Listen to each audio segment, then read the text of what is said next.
A groundbreaking social study from Harvard University revealed that the people closest to you can increase your chances of depression or behavioral shifts by up to 57% without you even realizing it. Could the individuals currently sitting at your table be silently reprogramming your mind, your faith, and your ultimate destiny? Are you guarding the entrance to your soul? Or have you left the gates wide open to anyone who offers comfort? For a long time, I lived under the illusion that love meant having no boundaries and accepting everyone into my inner circle. I genuinely believed that my faith was unshakable enough to withstand any environment, so I kept doors open that heaven had long signaled me to close. But I learned the hard way that when you continuously expose a glass of pure water to a single drop of black ink, the water will eventually change color. I found myself slowly adopting habits I despised, laughing at jokes that grieved my spirit, and normalizing things that God had explicitly called me to leave behind. You might ask yourself if cutting people off is an act of selfishness, or if we as believers are called to endure and fix everyone around us. I used to battle that exact guilt every night, wondering if my desire for peace was just a cover for spiritual pride. But the truth is, you cannot heal someone in the very environment that is actively poisoning you. Choosing your inner circle with sharp discernment is not an act of hatred, but a solemn responsibility to protect the divine purpose placed upon your life. The first type of friend you must distance yourself from is not the one who openly drives you into wrongdoing, but the silent accomplice.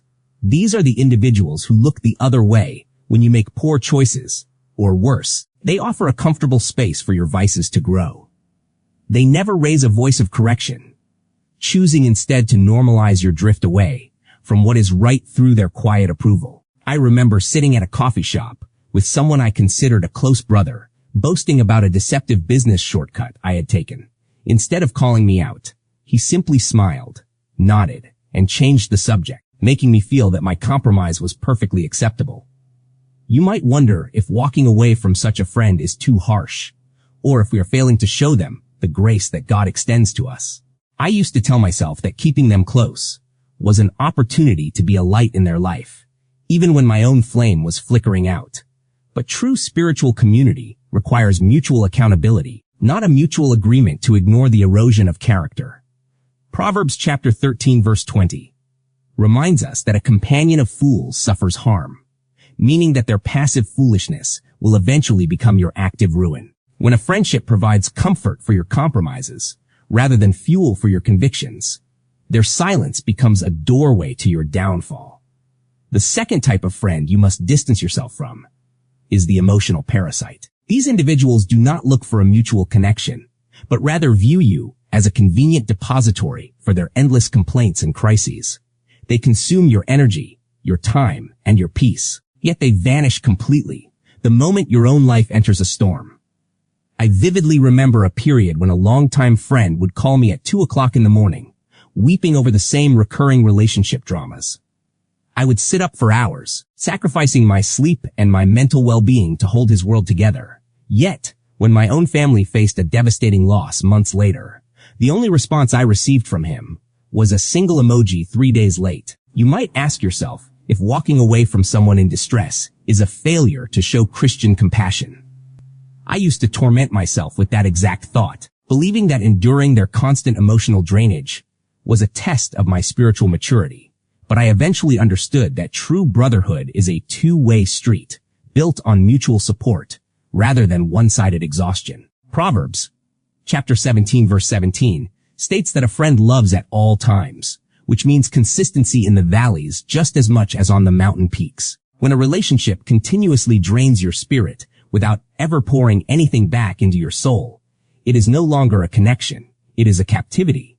The third type of friend you must walk away from is the toxic whisperer, the person whose primary currency is other people's secrets and flaws. They fill your ears with continuous rumors, slowly retraining your spirit to look at the world through suspicion rather than love.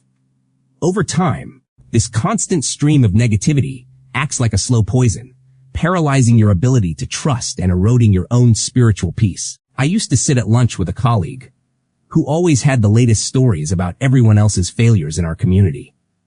I convinced myself that I was just being a good listener, and that hearing her words did not mean I agreed with them. But I noticed a terrifying shift in my own heart when I started looking at my brothers and sisters with doubt instead of grace. You might wonder if avoiding these individuals means we are becoming self-righteous or refusing to accept people as they are. I used to question my own motives, asking if I was just being overly sensitive to simple workplace chatter or harmless venting.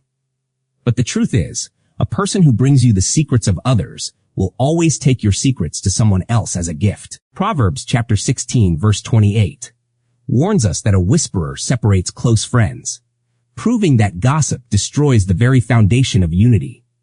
When a friendship requires you to feed on the brokenness of others to feel connected, it is time to close your ears and walk away. The fourth type of friend you must distance yourself from is the covert competitor. These are the individuals who claim to be happy for your success. Yet you can instantly feel a cold wave of tension the moment God blesses your life. Instead of celebrating your victories, their presence makes you feel like you have to downplay your achievements just to keep the relationship peaceful. I remember the day I received a major promotion at work and eagerly shared the news with someone I called my best friend. Her response was a forced smile, followed by a passive-aggressive comment about how lucky I was, and she immediately spent the next 20 minutes talking about her own career frustrations.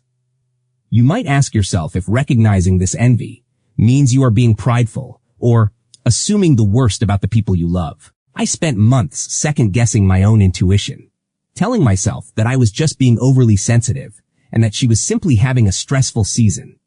But the truth is, a true friend will rejoice when heaven opens a door for you, while a secret rival will grow distant or highly competitive. Proverbs chapter 27 verse 4 declares that wrath is cruel and anger is overwhelming. But who can stand before jealousy? When a friendship forces you to shrink your blessings so that someone else does not feel outgrown, that bond is no longer a sanctuary, it is a cage.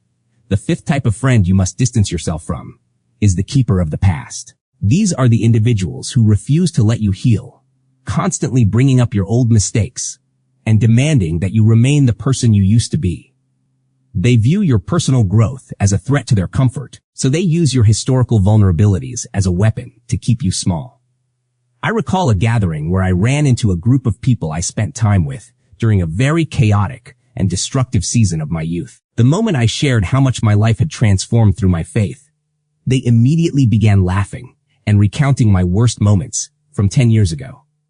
They weaponized my past errors in front of everyone, trying to drag my mindset back to the very spiritual grave that God had pulled me out of.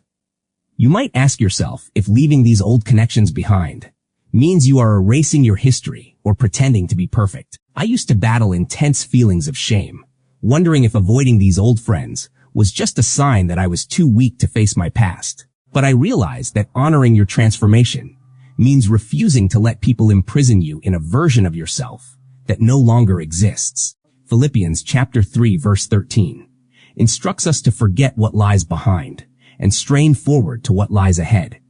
When a friendship continuously anchors you to the sins of your past, instead of celebrating the grace of your future, it is a bond you must release.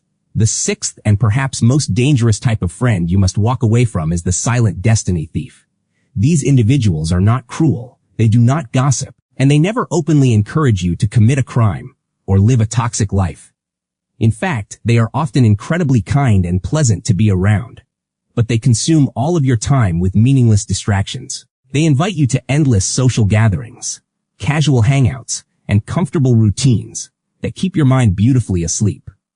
I remember spending months with a group of wonderfully polite people, spending every single weekend eating out and talking about movies. It felt completely harmless, until I woke up one morning and realized that 2 years had passed, without me taking a single step toward my true calling. You might wonder if walking away from perfectly nice people makes you an outcast, or if you are taking life far too seriously. I used to feel an immense weight of guilt, questioning if my sudden distance was just a sign of arrogance or selfishness. But the truth is, a friendship does not have to be sinful to be destructive. It only has to keep you distracted from your God-given purpose. Amos chapter 3 verse 3 asks a piercing question. Can two walk together unless they are agreed? When a relationship keeps you perfectly comfortable in a waiting room, while the mission for your life is left completely untouched. It is a polite distraction you must release. Releasing a friendship that no longer aligns with your growth is undoubtedly one of the most painful decisions you will ever make. I spent years crying over the people I had to let go, feeling an overwhelming sense of isolation as my inner circle grew smaller and smaller. But I eventually learned that walking away from a misaligned bond is not an act of malice. It is an act of obedience to your divine path. You cannot fulfill the unique assignment placed on your life if you are constantly managing relationships that pull you backward or keep you stagnant. By clearing the crowded spaces at your table, you finally create room for the healthy, purposeful, and uplifting connections that heaven has been waiting to send your way. Thank you so much for taking the time to watch this video and reflecting on your relationships with me today. If this message brought clarity to your heart, please subscribe to the channel right now so we can continue to walk forward together in wisdom and purpose.